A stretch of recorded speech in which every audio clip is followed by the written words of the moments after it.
बच्चों आज मैं बताऊंगा आपको अकाउंटिंग की सबसे सरल भाषा में अकाउंटिंग होता क्या है और अकाउंट्स का रिकॉर्ड क्यों रखा जाता है।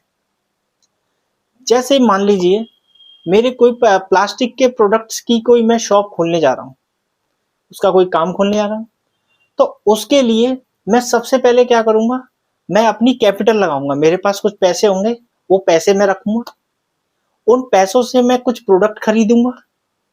अपने कोई अपनी शॉप, मेरी खुद की शॉप होगी तो उसका मुझे रेंट नहीं देना होगा।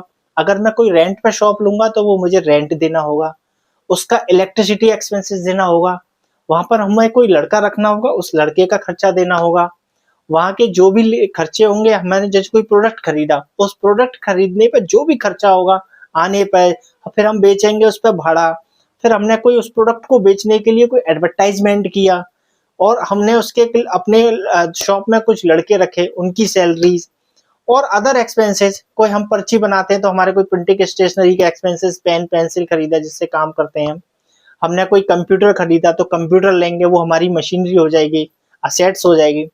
तो इन सभी चीजों का रिकॉर्ड रखने के लिए कि हमारे पास कितनी परचेज है, कितनी सेल है, हमारे पास कितना ओपनिंग स्टॉक था, कितना क्लोजिंग स्टॉक बचा है, क्या हमारे पास मशीनरी है, हमारे पास कितनी कैपिटल थी, हमारे पास कितना प्रॉफिट हुआ, हमें कितना का लॉस हुआ, हमारे क्या क्या खर्चे थे, इन सभी चीजों का रिकॉर्ड रखने के लिए हम अकाउंटिंग का यूज करते हैं। और अकाउंटिंग एक ट्रांजेक्शनों का रिकॉर्ड रखने का एक सिस्टम ही अपना अकाउंटिंग कहलाता है।